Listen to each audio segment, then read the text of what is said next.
Are you alive and awake this morning?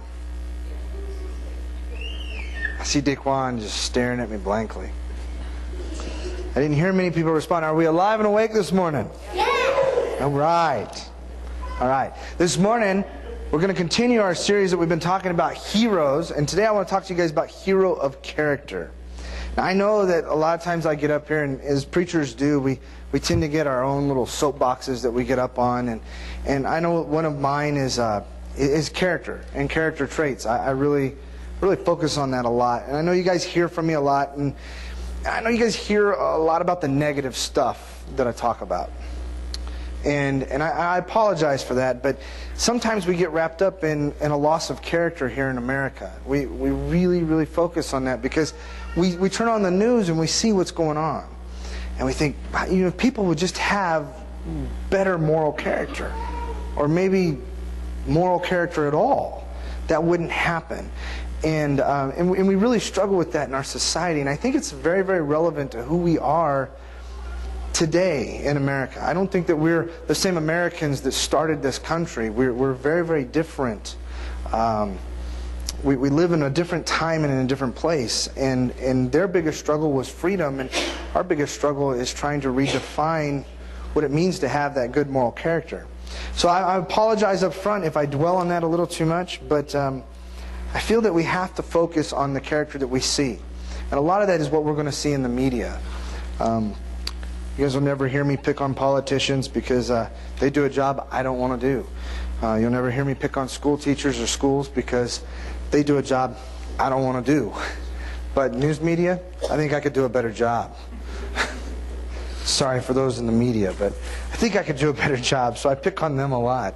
But you know, in the media, not just news, but television, the television we watch watch some things that are just absurd. I mean, I watched them pull, I think it was a blowfly out of somebody's head the other day on television. I don't think I'll ever use that resource. I hope I never have to have that resource used on me. And it was extremely gross. You know, it's some things we watch on television I'm not sure that we need to watch. But yet we do. For instance, I was flipping through the channels last night. Some of you may disagree. Some of you may have a valid argument. But I'm flipping through the channels, and I thought one of my favorite channels to watch is Discover. And I turned it over there, and it was zombie preppers and how to prepare for zombies. I know some of you are sitting out there going, did you learn anything? I did. I had nightmares all night long that my wife kept trying to feed me brains. I have no idea.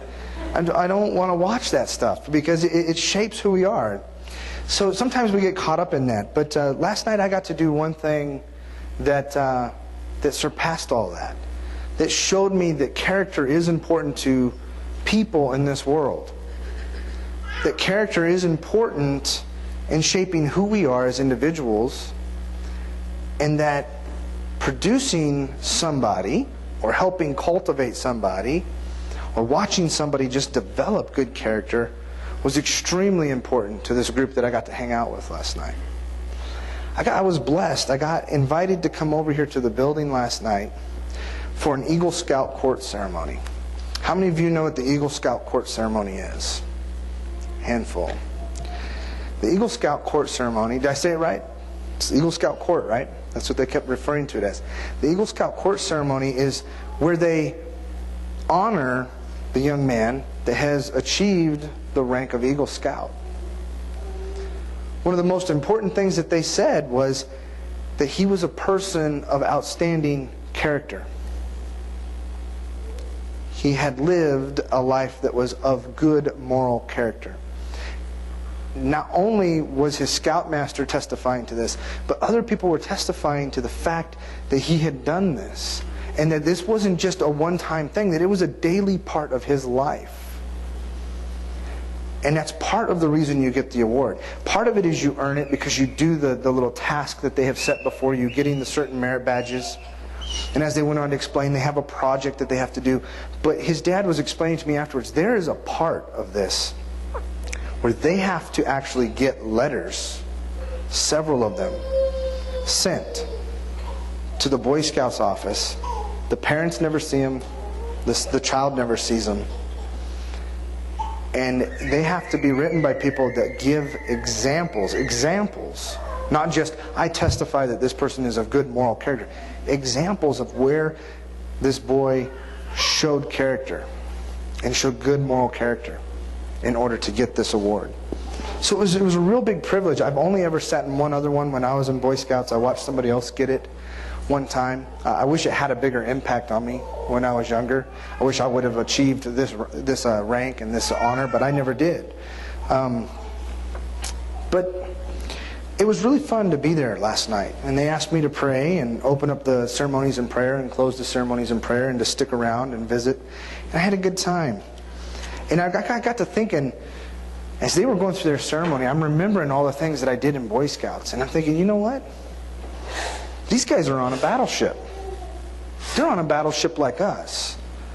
Now maybe they're not on a battleship for Christ, but they're on a battleship to shape these young men to be better people. And the Boy Scouts is single-handedly trying to reshape what America has become. Because they're working on the very foundation with these young men, trying to cultivate that good moral guidance and good moral character. And I got to thinking, they stood up here and they did the Boy Scout oath.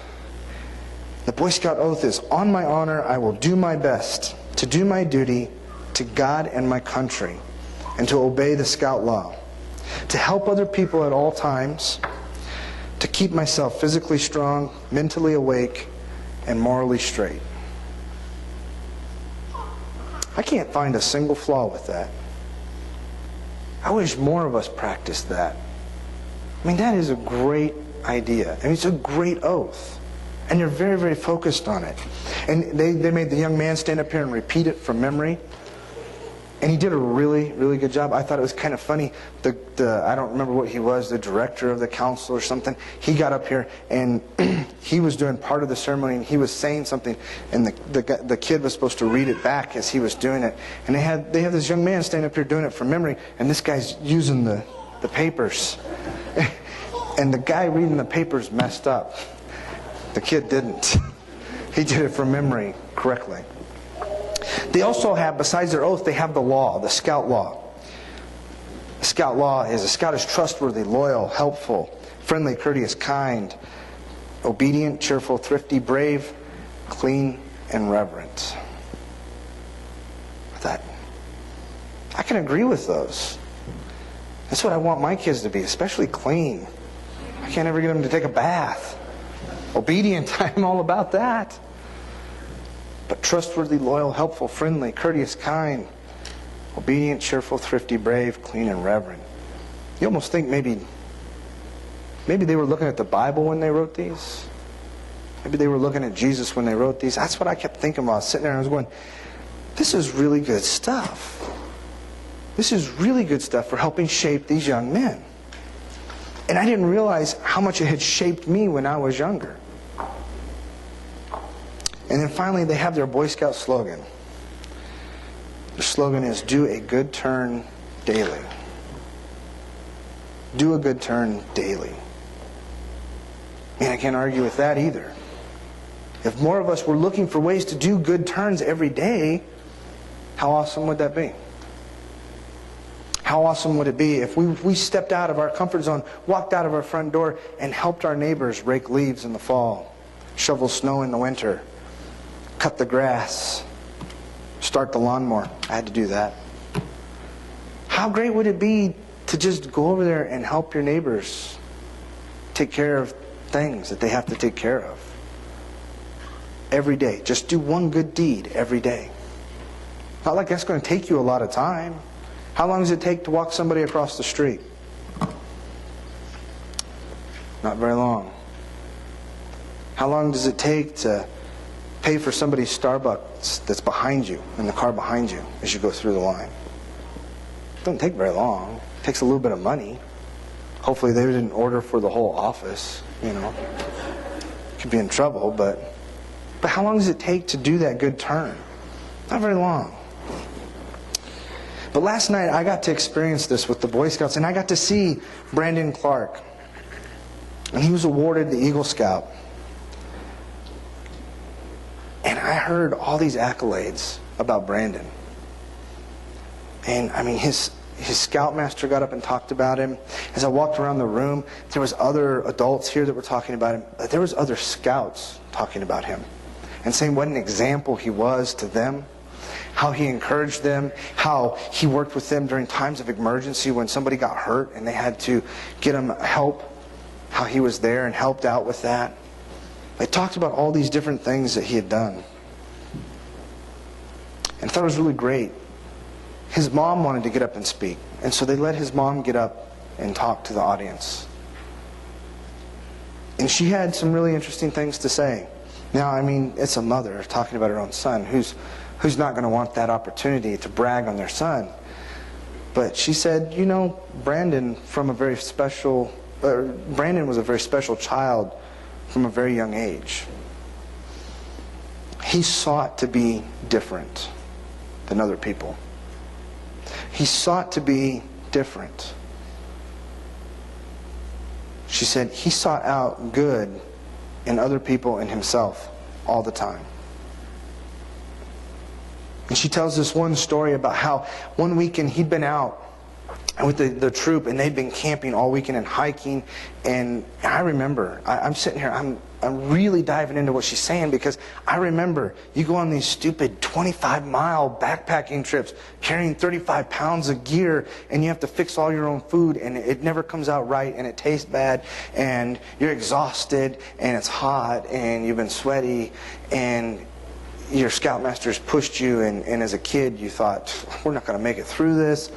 And really you were just like 2 blocks down the street from your house, but you felt like it was the end of the world. And you get through this, and then you go home. And I remember opening up my backpack and dumping all my dirty clothes in front of the washing machine and said, there you go, Mom. Walking out because I'm exhausted, I'm tired. And I just want to go to bed, get a shower, go to bed, go swimming, do something fun with my friends, but I don't want to work. And she said, oftentimes Brandon would come home and he'd see the neighbors working outside in their garden or trying to cut the grass or trim trees or rake leaves. And she said, even though he was exhausted and tired, he'd put his stuff down, turn around and walk right back outside and work for hours helping the neighbors. He's a person of character. She said this was part of who he was. Nobody asked him to do these things. He just did these things because that's who he was. She said Brandon was always a little different. I think we should all be looking at Brandon and him being different as us as Christians. We're called to be different. We're called to be set apart. We're called to be holy. We're called to be a little different and to step out when we're exhausted and do those things that are hard. Heroes of character are important to us on the battleship because they're the ones that teach us to persevere. They're the ones that teach us that when the ship's going down, we don't stop playing the violin. We keep doing what we have to do to get the ship back on the right course, to get the people safely to where they need to go. Heroes of character are the ones that give us the ambition to drive. They give us the courage that there's hope for tomorrow and that things can be different and things can change. They help lead us out of dark situations. Now, Jesus was the ultimate person of character, and He gave us clues as to how to be good characters ourselves. And like the Boy Scouts, I think that we have an oath in ways, and we have a law in ways, and we have a motto that helps keeps reminding us of that character and how to be a character. If you brought your Bibles with you today, I find what I believe to be the oath that Jesus teaches us in the Beatitudes. So open them up to Luke 6. Luke 6, starting in verse 20. And He lifted up His eyes on His disciples and said, Blessed are you who are poor, for yours is the kingdom of God. Blessed are you who are hungry, now for you shall be satisfied. Blessed are you who weep now, for you shall laugh. And blessed are you when people hate you, and when when they exclude you and revile you, and spurn your name as evil, on account of the Son of Man. Rejoice in that day, and leap for joy, for behold, your reward is great in heaven, for so their fathers did to the prophets. This morning in our class downstairs, we were talking about letting God examine your heart and how hard that is. I think that's part of what Jesus is talking about in this, what I call our oath in some ways. He's talking about we don't have to worry about what God's going to see when He looks into our heart if we're walking this path. If we're walking that path of good character, it doesn't matter that we're going to shed tears. It doesn't matter that people are going to persecute us, because we're going to be able to leap for joy because we do what we know is right. Now the law, this may not be the law that some of you like to hear or think is there, but the law, I think he states a little bit further down, starting in verse 27. But I say to you who hear, love your enemies, do good to those who hate you, bless those who curse you, pray for those who abuse you.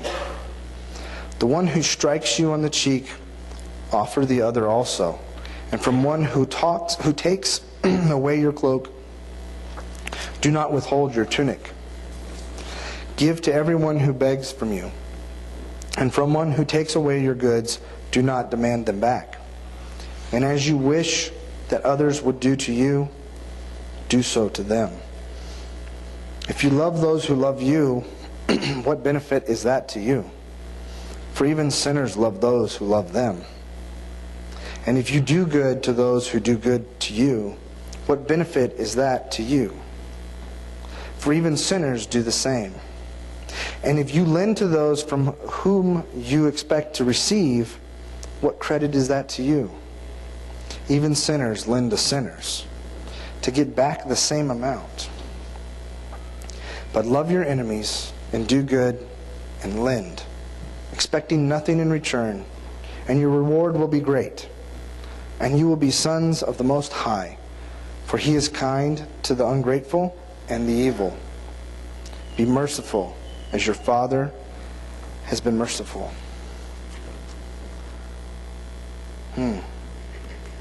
That's a tough law, really. It really is. I don't think it's too far off the mark, though. And I don't think it's too far off what the Boy Scouts were teaching either. They're talking about being set apart, being different. If we only do what's easy in life, what does that accomplish us? Not much.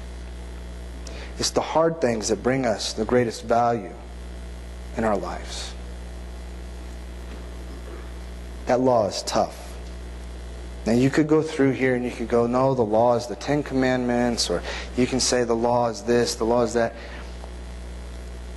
I think if you look through the Bible, you see the law revolves around one word. That's a tough, tough word. And that word's love. We don't want that. We don't like it when Jesus says, hey, your neighbor passed out in the front yard drunk. Why don't you go help him and show him some love? No. That's way outside of our Christian comfort zone if we're on a cruise ship.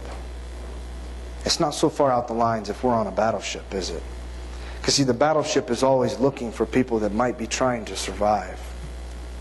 They're always looking for that hurting person that needs some guidance, needs some help. Maybe our motto might be the last part of Luke 37 through 38. It says, judge not, and you will not be judged. Condemn not, and you will not be condemned. Forgive, and you will be forgiven. Give, and it will be given to you. Good measure, pressed down, shaken together, running over, will be put into your lap. For with the measure you use, it will be measured back to you. can't help but think that really sounds a lot like the Boy Scout stuff. Do a good deed. Do a good turn every day. I had a conversation with somebody this week, and I was telling them about my situation that I had in a relationship. And I was trying to be the Christian example. And I was telling them how wrong I lived that Christian example. I wasn't that example of character that we saw, or I saw last night in Brandon. I wasn't that example of character that Jesus taught us. I was much more like that example of character that Peter shows us from time to time. That one that Jesus doesn't really care for. I was that example. I was going to teach this person who was living a sinful life that I was a great Christian and they should want to be like me because I am a great Christian. It doesn't work so well like that. That's not character. That's false fronts. When I began to be real with this person and say, hey, you know what? I really don't have it all figured out. But this is what I'm trying to do. Every day I'm trying to do a good deed. Every day I'm trying to live more like Christ. Then that person began to listen to me. They began to understand. They began to respect what I was doing and what I was trying to show them. Being that good Christian character isn't about living by the letter of the law, but it's about stepping outside and being different and still loving people. We're all called to be heroes of character. And we have many examples of heroes of character in the Bible to look at and to study and to understand. We have heroes of character in our church today. And I'm glad to know that we have heroes of character in our community today. I'm glad to know that there's people like Brandon Clark out there who are trying to make a difference. You know what was most amazing to me about that whole ceremony? They had up here on this side of the stage, they had all the Eagle Scouts in the room make what they called an eagle's nest to receive him into the Eagle Scouts. Every one of the Eagle Scouts standing up there, except for one who was probably in his 50s, were Eagle Scouts from the troop that meets here in our building. This is a challenge that only 10% of all scouts, is that right? 1% of all scouts meet. Only 1% of all Boy Scouts achieve the rank of Eagle. I had been in Boy Scouts for 12 years, I think, before I got out. And I only ever saw one Eagle Scout award. I knew 3 Eagle Scouts in all of Yuma, Arizona. But I only saw one be awarded. And to stand up here and see 6 scouts standing up here with that rank. And their scoutmaster tell me downstairs afterwards in the reception, they have one other one that will be awarded this year, and another one probably the following year. It's unheard of. Maybe the 1% is all in this church. I don't know. That's great. But they're doing a really, really good work trying to change this world one scout at a time. So I'm challenging us as we look at the heroes and as we wrap up this series on heroes next week, we need to look at ourselves and see what kind of hero we can be. What kind of hero can we step out of these 4 walls to be? Because it's not about being a hero inside here.